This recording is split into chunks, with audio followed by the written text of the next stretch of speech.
হিন্দু ধর্ম, খ্রিস্টান ধর্ম, সকল ধর্মকে একসাথে নিয়ে মুসলিম ঐতিহ্য রক্ষা করে একটি সুন্দর জীবন যাপন করতে চাই। এই জীবন যাপনের বিরুদ্ধে যদি আপনারা জিয়াউর রহমান খালেদা জিয়ার পদ থেকে সরে গিয়ে দাঁড়াতে চান, তাহলে আপনাদেরকে বাংলাদেশের মানুষ আস্থা করে নিক্ষেপ করবে, যেভাবে শেখ হাসিনাকে নিক্ষেপ করেছিল। এজন্য তারেক রহমানকে আমরা অনুরোধ করব, আপনি যেভাবেই ক্ষমতায় আসুন না কেন, ভারতের সাথে হয়তো চুক্তি করে এসেছেন, এখন তো ক্ষমতায় অধিষ্ঠিত হয়েছেন, এখন একটু চুক্তিটা ভঙ্গ করে দেন। যদি আপনাকে ক্ষমতায় থাকতে হয়, ভারতের সাথে নয়, বাংলাদেশের মানুষের সাথেই থাকতে হবে ইনশাআল্লাহ। আপনাকে রিফর্ম অ্যাসেম্বলি গঠন করতে হবে। 12 তারিখে সংসদ অধিবেশন বসতেছে। আমরা সরকারকে অনুরোধ জানাবো, দ্রুত গতিতে বাংলাদেশের মানুষ যে জনরায় দিয়েছে সে অনুযায়ী রিফর্ম অ্যাসেম্বলি করুন, এবং আমাদেরকে যারা খুন করেছিল, শেখ হাসিনাকে ভারত থেকে নিয়ে এসেছে বাংলাদেশে ফাঁসির কাস্টে ঝুলান। তাহলে আমরা বুঝতে পারবো আপনি শহীদ জিয়াউর রহমানের ছেলে, না হলে আপনার সেই জায়গাটা ভরসা পাবো না। শহীদ জিয়াউর রহমানের যদি ছেলে হয়ে থাকেন, আপনার বাপকে যারা হত্যা করেছিল, খালেদা জিয়াকে হত্যা করেছিল যারা, আপনার মেরুদণ্ড যারা ভেঙেছিল, তাদের সাথে আপনি আঘাত করবেন না। তাদের সাথে যদি আঘাত করেন, তাহলে বিএনপির যারা নেতাকর্মী রয়েছে তারাই বিদ্রোহের পতাকা বাংলাদেশে উত্থাপন করবে। অনেক আমরা সহ্য করেছি। এই যে আমার নামে আজকে একটা মামলা হলো, মানহানির মামলা। ওই ব্যক্তি চাঁদাবাজি করে, সন্ত্রাসী করে, এমন লোকের কোনো মান থাকতে পারে না। যার মান আছে তারই তো মানহানি হয়। মামলা করেছে আরেকজনকে দিয়ে, গোপনে গিয়ে হলো সাক্ষী হিসাবে উপস্থিত হয়েছে। এগুলাকে আমরা বলবো গুপ্ত। আপনি ঢাকা হাটে ফেল করেছেন, লিখে রাখুন জনাব আব্বাস। আপনাকে তারেক জিয়া এসে রক্ষা করেছে। তারেক জিয়া যদি এসে রক্ষা না করত, তাহলে আপনি মির্জা আব্বাসের ছুনোপুটিও আমরা ঢাকা হাটে খুঁজে পাইতাম না। হালে পানি আছে, এখনো বেঁচে থাকার সুযোগ আছে।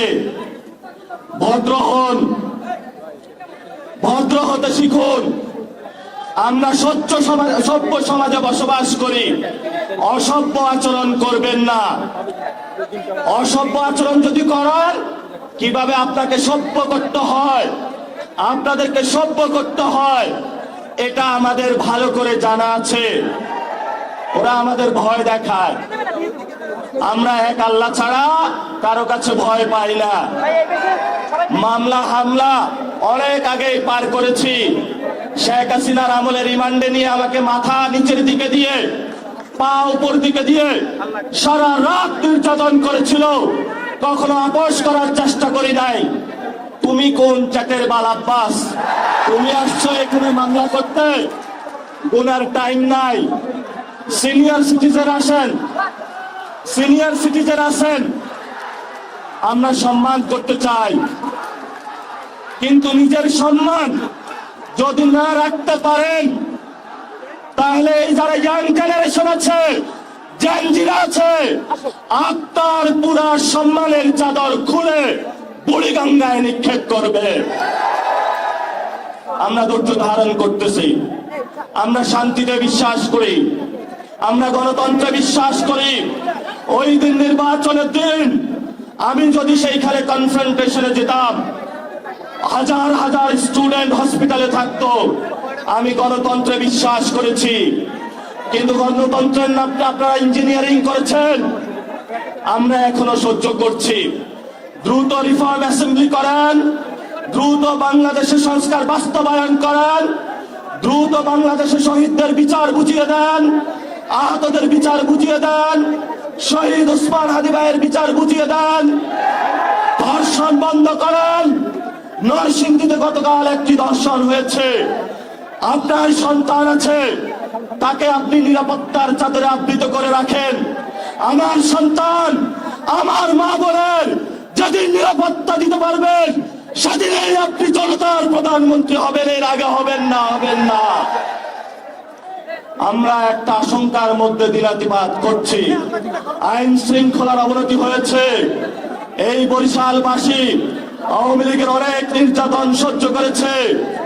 শেখ হাসিনার আত্মীয় স্বজনকে তারা বসিয়েছিল এখানে, কিন্তু বরিশালবাসী অগ্নিজরা বক্তব্য, রাজপথে লড়াই করে এইখানে যারা আব্দুল্লাহ গম ছিল সকলকে ইন্ডিয়াতে বিতরণ করেছিল।